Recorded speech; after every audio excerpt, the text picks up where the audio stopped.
بسم اللہ الرحمن الرحیم۔ پیارے اسلامی بھائیوں، آج ہم انشاءاللہ العزیز لیلۃ القدر، شب قدر کی فضیلت کے حوالے سے گفتگو کریں گے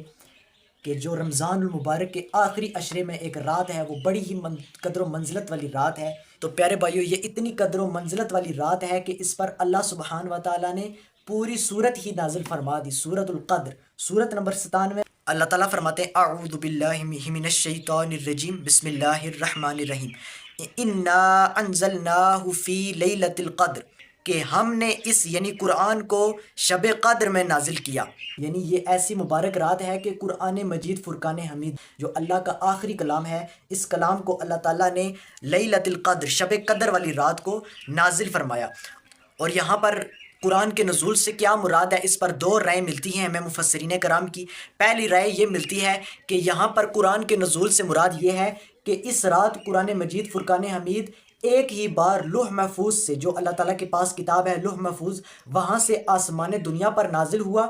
ایک ہی رات، اسی رات شب قدر میں ایک ہی بار اللہ تعالیٰ نے نازل فرما دیا لوح محفوظ سے آسمان دنیا پر، اور پھر وہاں سے تھوڑا تھوڑا کر کے حضرت جبریل امین علیہ السلام نے زمین پر رسول اللہ صلی اللہ علیہ وآلہ وسلم پر آہستہ آہستہ تقریباً 23 سال میں نازل فرمایا۔ پہلی رائے یہ ہے، اور دوسری رائے یہ ہے کہ یہاں پر نزول قرآن سے مراد قرآن کے نزول کی ابتدا ہے، یعنی زمین پر رسول اللہ صلی اللہ علیہ وآلہ وسلم پر قرآن مجید کا نزول شروع ہوا اس رات کو۔ یعنی جو پہلی وحی نازل ہوئی نا غار حرا میں، سورۃ الاقراء کی پہلی 5 آیات وہ شب قدر کو نازل ہوئیں۔ بعض مفسرین اس طرف گئے ہیں، دونوں رائیں بھی مراد ہو سکتی ہیں، کوئی ایک بھی مراد ہو سکتی ہے، لیکن بہرحال اس رات کو قرآن مجید نازل ہوا۔ اور ایک دوسرے مقام پر اللہ سبحانہ و تعالیٰ نے فرمایا سورۃ البقرہ سورت نمبر 2 کی آیت نمبر 185 کے اندر کہ شہر رمضان الذی انزل فیہ القرآن، کہ رمضان وہ مہینہ ہے جس میں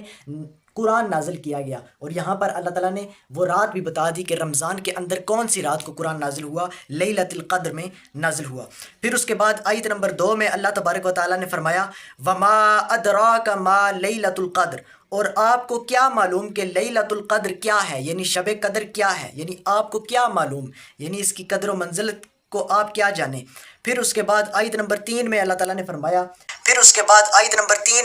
فرمایا بڑی فضیلت لیلۃ القدر کے حوالے سے کہ لیلۃ القدر خیر من الف شہر، کہ جو شب قدر ہے یہ 1000 مہینوں سے بہتر ہے۔ یہاں پر اس کے ثواب کے حوالے سے بھی فضیلت معلوم ہوتی ہے کہ یہ اس ایک رات میں نا کوئی بندہ اگر ثواب کرے اللہ کی رضا کے لیے، ایمان اور احتساب کے ساتھ کوئی بھی نیکی کرے، کوئی بھی عبادت کرے، نماز پڑھے، صدقہ کرے، کوئی بھی نیک عمل، ایک دفعہ سبحان اللہ بھی پڑھے گا نا، تو 1000 مہینے اگر وہ سبحان اللہ سبحان اللہ سبحان اللہ پڑھتا رہے، جس میں شب قدر نہ ہو ایسے 1000 مہینے، تو ان 1000 مہینوں سے بہتر ہے اس ایک رات میں کوئی بھی اللہ کی عبادت کرنا۔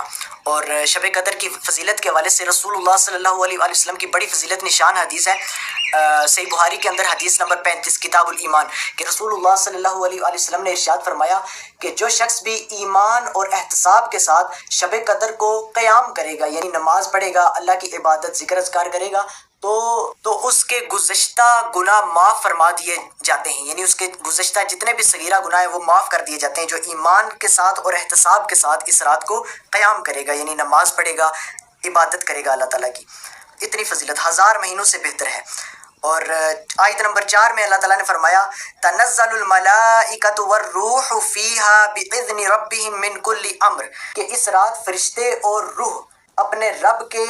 اذن سے ہر حکم لے کر نازل ہوتے ہیں۔ یعنی یہ ایسی قدر و منزلت والی رات ہے کہ اس رات اللہ تعالیٰ کے ملائکہ جو فرشتے ہیں اور روح، یہاں پر روح سے مراد حضرت جبرائیل امین علیہ السلام ہیں، جن کو روح الامین کہا جاتا ہے۔ یہاں پر روح سے مراد حضرت جبرائیل امین ہیں، اور باقی فرشتے بھی اس رات اپنے رب کے اذن سے ہر حکم لے کر نازل ہوتے ہیں۔ یعنی تقدیر کے فیصلے جو ہے نا اس رات فرشتوں کے سپرد کر دیے جاتے ہیں، جتنے بھی سارا سال لوگوں کی تقدیر کے فیصلے ہونے ہیں نا، وہ اس رات اللہ تعالیٰ لوح محفوظ سے اپنے فرشتوں کے سپرد کر دیتا ہے، پھر فرشتے اللہ کے حکم سے نازل ہوتے ہیں زمین پر۔ پھر اللہ نے فرمایا آیت نمبر 5 میں سلام ہی حتی مطلع الفجر، کہ سراسر سلامتی ہے طلوع فجر تک، یعنی یہ رات جو ہے نا سراسر سلامتی کی رات ہے طلوع فجر تک، یعنی جب یہ رات شروع ہوتی ہے نا مغرب کے بعد سے شروع ہو جاتی ہے، پھر طلوع فجر تک یہ سراسر سلامتی کی رات رہتی ہے۔ سبحان اللہ، تو بہت بڑی فضیلت ہے لیلۃ القدر کی۔ اس رات کوئی بھی ہم عبادت کریں تو دوسری طرف ایک بندہ 1000 مہینے مسلسل عبادت کرتا رہے